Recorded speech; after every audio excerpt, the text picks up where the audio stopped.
Welcome back to our study of the book of Daniel here at Bear Valley Church of Christ. We've been studying this book for 7 weeks now, and we've kind of gone through a few different lessons looking at Daniel in chapter 1. We looked at the man of Daniel. If you remember the man of Daniel, we kind of focused in on Daniel chapter 1 and verse 8 and how Daniel was resolved not to defile himself with the king's food. But he was resolved because he knew that God was going to deliver in a way that the king or nobody else could. And then after Daniel chapter 1, we looked at Daniel's chapter 2 through 6, looking at the ministry of Daniel. And when we noticed the ministry of Daniel, we saw this word able that was used throughout the first few chapters of the book and on into chapter 10 eventually that we'll get to. But Daniel was one who rose to prominence because he was able to do things that no one else was. And simply that's the greatness of Daniel's ministry, is that he was a man of God in a land that knew not God. And so by doing so, by holding fast to God, he was able to do things that no one else simply could. For instance, when we looked at Daniel chapter 2, the king had this crazy dream. He was trying to figure out, he was worried about this dream. It kept him up, and so he called together all the enchanters, the wise men, the astrologers, anybody in Babylon to interpret this dream. And if you remember, he gave that crazy demand that if you can interpret this, then I'll bless you. If you can't, then I'll kill everybody. Well, nobody could interpret the dream except for Daniel. Daniel was the one who was able to show him this dream. If you remember the big statue of Daniel chapter 2 and how it represented 4 different kingdoms, and that'll even play into tonight's class. So Daniel chapter 2 through 6, we looked at the ministry of Daniel. And now we're going to be looking at Daniel chapter 7 through 12, and that is simply the message of Daniel. Now the message of Daniel is very simple, and that is the fact that God rules. That God rules all kingdoms, that God is the one who installs kingdoms and sets kingdoms down, Daniel chapter 2, verse 21 and 22. We realize that God is the one who is in control of all things. And not only is he in control of all things, but he has this kingdom that is coming, that is prophesied about in Daniel chapter 7. And this kingdom, we'll look at here in just a moment, has been prophesied throughout the entire book of Daniel. It follows a key thread from Daniel 1 to Daniel 12 about God's awesome kingdom. And what we're going to see tonight is a little bit more of a prophecy and a little bit more of a message concerning that kingdom. So we're going to be in Daniel chapter 7 tonight, and we're going to be looking at this new kind of break in narrative, I guess you could kind of have it. It seems that we get a lot of VBS stories out of Daniel chapters 1 through 6, and I have yet to see a VBS story for Daniel chapter 7, but I think Daniel chapter 7 is one of the most awesome chapters within biblical literature. We get to see so much within this chapter. So, without prolonging it any more, let's dive into Daniel chapter 7. This says in verse 1, in the first year of Belshazzar, king of Babylon, Daniel saw a dream and visions in his head as he lay in bed. Then he wrote down the dream and told the sum of this matter. Daniel declared, I saw in my vision by night, and behold, the 4 winds of heaven were stirring up a great sea, and 4 great beasts came up out of the sea, different from one another. So here's where we're going to pause and notice that there is a numerology taking place within Daniel chapter 7. There are 4 different beasts that are rising up out of the sea. Verse 4, we get insight into what the first beast looks like. Now, this is what I love about biblical literature, and especially Old Testament literature, is we get to use our minds, to craft within our minds the image that Daniel is seeing in his head. So it's a very awesome opportunity that we get to sit down and to get to visualize what Daniel is seeing. So it takes a little bit of creativity in your head, but if you can utilize that creativity, maybe it's a little bit dusty and rusty, but get those gears turning. Verse 4, the first was like a lion and had eagle's wings. Then as I looked, its wings were plucked off, and it was lifted up from the ground and made to stand on 2 feet like a man, and the mind of a man was given to it. And behold, another beast, the second one like a bear. It was raised up on one side. It had 3 ribs in its mouth between its teeth. It was told, arise, devour much flesh. After this I looked, and behold, another, like a leopard, with 4 wings of a bird on its back. And the beast had 4 heads, and dominion was given to it. After this I saw in the night visions, and behold, a 4th beast, terrifying and dreadful, and exceedingly strong. It had great iron teeth, and it devoured and broke in pieces, and stamped what was left with its feet. It was different from all the beasts that were before it, and it had 10 horns. So here we have 4 different beasts. The first beast is the one that is a lion with eagle's wings, and those wings are plucked from it. So its power, its ability, just totally gone. And it's worthless at this point. It was given the mind of a man. And then after that, we have the second beast, which comes up like a bear. And if you remember, that one had 3 ribs in its mouth, and it was told to get up, to arise, and eat much flesh. So this one comes in after that first beast and conquers for some time. And then after the second one, then we have a third one, like a leopard, and it comes in and conquers for some time. And then we get to the fourth beast, and this one is different than all of them. This one is more powerful. This one has some great strength. It's terrifying, according to the book of Daniel. Now, you may be wondering, what in the world is this all about? And this is probably why we don't make it a VBS story, because it's pretty scary when you kind of visualize and mentalize all that's going on in Daniel chapter 7. Basically, what we have is a parallel to Daniel chapter 2. If you remember Daniel chapter 2, when we talked about Daniel interpreting the dream, he saw 4 different metals making up this massive statue. Right? So if we go back to Daniel chapter 2, we'll see the statue, and we see that the head of it is Babylon. That's the interpretation of this. And it's made with fine gold. And then you have the chest and arms of silver, which is kind of the Medo-Persian Empire that would take over Babylon. And then after that, you've got its middle and thighs of bronze, which is going to be the Greek time period, who will eventually take over the Medo-Persians. And then after the Greeks, you have this fourth and mighty kingdom that rises up, who is made out of iron. Now, from a metallurgy standpoint, gold is very soft, but it's very valuable. And then you've got silver and bronze, which are kind of like gold. They're a little bit more of a softer metal, but they're still valuable. And then iron, which is kind of the industrial side of things, it's very strong. It's a very hard metal, and it can be hardened even more with the quenching process. And that's going to be the Roman Empire, who will take over the Greeks, who took over the Medo-Persians, who took over the Babylonians. So the Romans are going to be coming in as this fourth metal and be this strong and mighty army to take over the world as they saw it. Likewise, we have this fourth beast, a terrifying and dreadful and exceedingly strong. That same profile fits with our Daniel chapter 2 dream from Nebuchadnezzar. So if we keep on reading, we kind of have within our minds already that Rome is going to be the fourth beast here within this chapter. And then notice here at the tail end of verse 7, it says, "It was different from all the beasts that were before it, and it had 10 horns." Now, horns within biblical literature show power. So horns can be conveyed as kings over a kingdom. So a beast would be the kingdom, and then the horns of that beast are going to be the different powers or the different kings within that kingdom. So that's kind of where we have some of the symbolism that's going on in Daniel chapter 7. Verse 8, Daniel says, "I considered the horns, and behold, there came up among them another horn." So now we have 11 horns.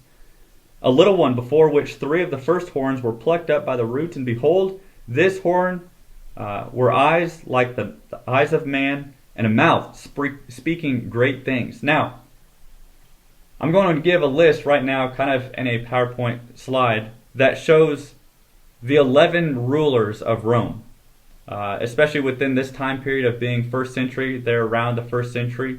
You've got Augustus, who's going to be very prominent among Roman people, and then Tiberius, Caligula, Claudius, Nero, Galba, Otho, Vitellius, Vespasian, Titus, and Domitian. So there we have 11 emperors, and the persecution for the Christians, which we're going to ease into, the persecution really starts with Nero, and then from Nero forward, it really gets ramped up in terms of persecution, in terms of livability. Things were horrible for the Christians by the time Domitian came into power. And the reason why is because Domitian loved his sister. It was a very weird thing that was going on with Domitian and his sister, but basically he saw her and deemed her as a goddess. Well, if your sister is a goddess, then what does that make you as a brother? Simply makes you God. And so Domitian, the emperor over Rome, is now taking the title and the authority of being God, and now demands the worship of Christians to to be focused toward him instead of Christ? Well, we're going to see that Christians, some, would worship Domitian, and they would forfeit their Christianity. We see that in Revelation chapter 2 and also in chapter 3, that there were some who were leaving the faith. And that's why Jesus gave this promise, that whoever overcomes, I will give him, kind of fill in the blank, per those 7 churches of Asia. It is also to be noted that Revelation is going to be a very key component and a great tool in looking at Daniel chapter 7 and also really Daniel chapter 7 through 12. We get great insight when we take those chapters and couple it to the book of Revelation. Now, here's where things get really awesome. And I don't mean that word lightly, I mean it as literally as possible. Awesome. In Daniel chapter 7 and verse 9 it says, "And as I looked, thrones were placed, and the Ancient of Days took his seat." So I think it's so awesome that Daniel, in this vision, he sees these 4 beasts rise out. He sees 10 horns, or really 11 horns, on the 4th beast. And then immediately following that, you get into Daniel chapter 7 and verse 9, where it says, "Thrones were placed, and the Ancient of Days took his seat." Amazing to see that vision taking place right before you, right after seeing all these different beasts come up. And now, Daniel is going to describe what that Ancient of Days looks like. He says, "His clothing was white as snow, and the hair of his head was like pure wool. His throne was fiery flames, its wheels were burning fire, as a stream of fire issued and came out from before him. 1,000,000 served him, and 10,000 times 10,000 stood before him. The court sat in judgment, and the books were open." So this is a awesome scene that we have within biblical literature as far as what judgment looks like concerning a nation and concerning a people.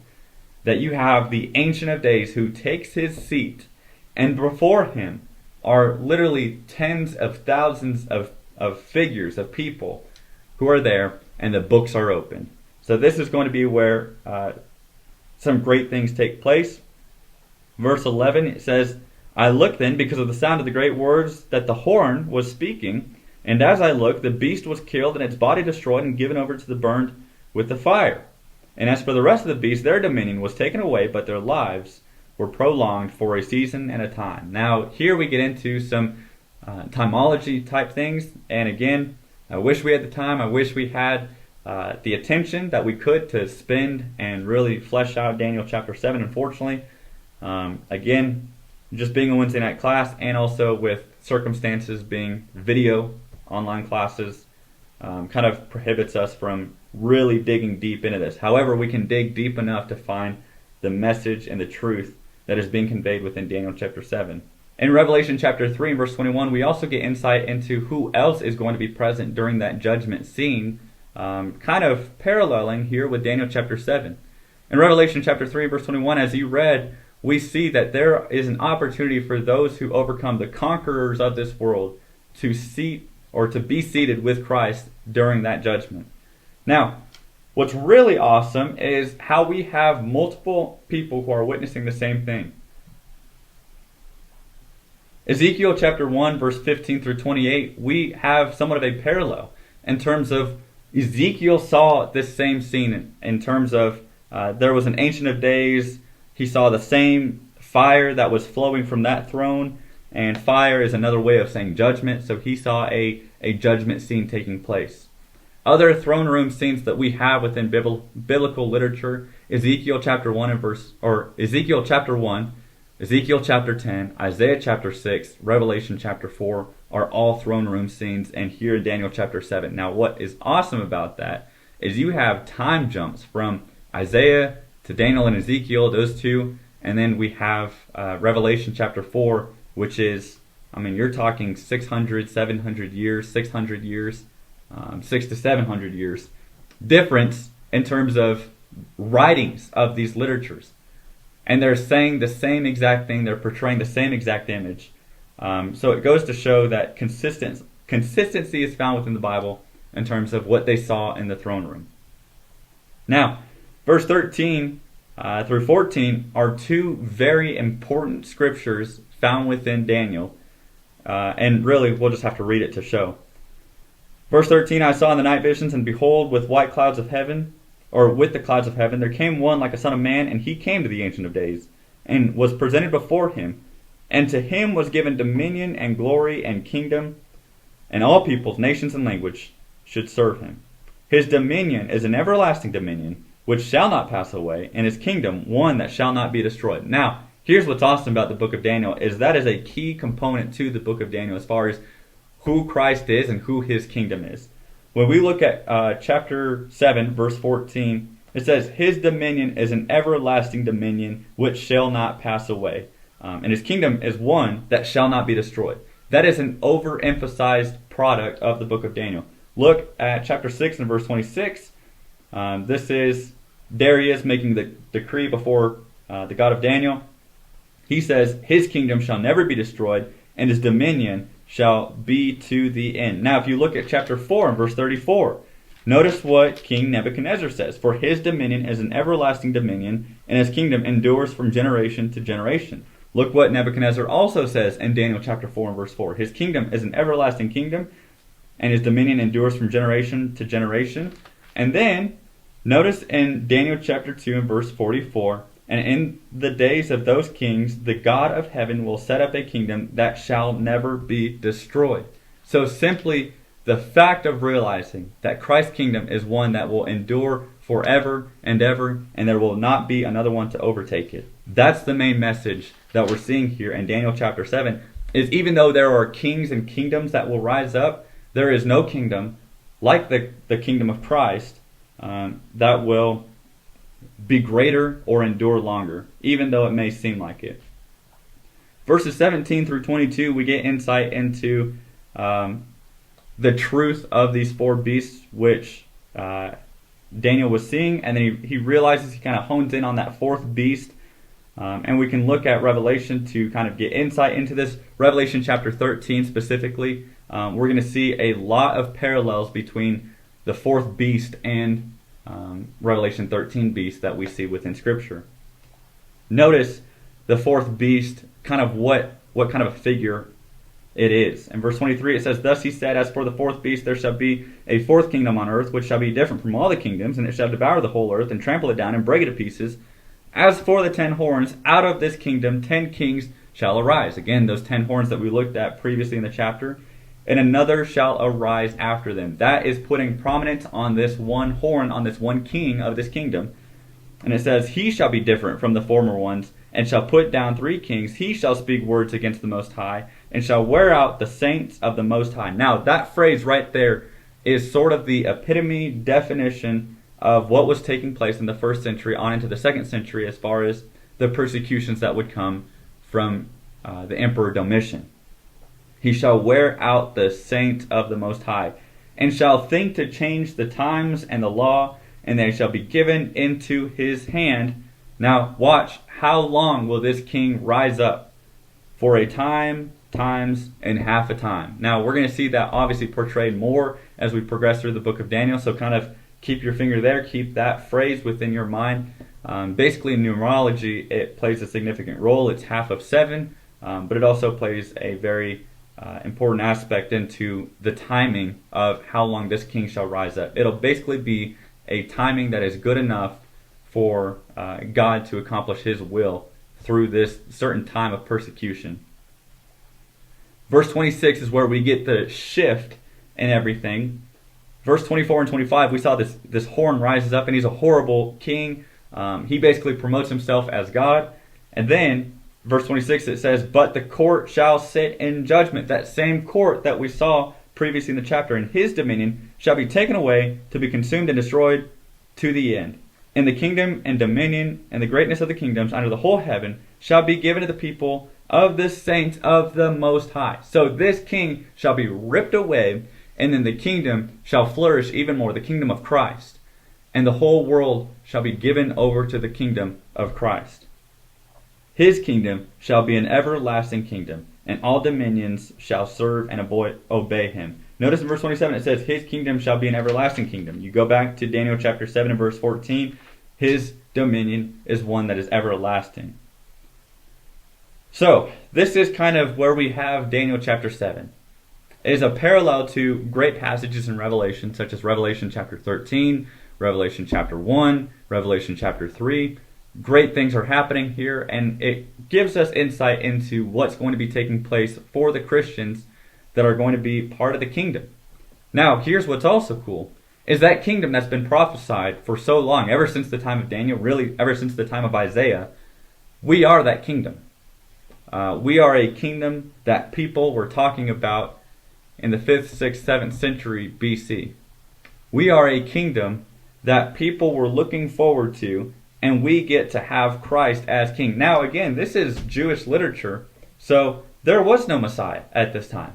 The Messiah was still a very vague and ambiguous concept to reality, really, for them. They didn't know exactly what to expect in the Messiah, other than he was going to be a king, he was going to have all power, and he was going to set up his kingdom in the world. Now, of course, when we look at the first century, when Jesus shows up, he is everything but this great mighty warlord that people expect to see out of the King of God. However, at the end of days, we will certainly see Christ rise up to prominence and come in his second coming and to rule over the world for the final time in the world's history. Now, until then, we still have the kingdom of Christ, and we are still in the kingdom of Christ, and it's an awesome place to be simply because we have Christ as king. Daniel chapter 7 is an incredible chapter. I would encourage you to go back and to reread it, to study some of the things that are found within Daniel chapter 7, because it is absolutely amazing how great Christ is and how awesome his kingdom is in the grand scheme of everything. Thanks for tuning in. I'll see you next week.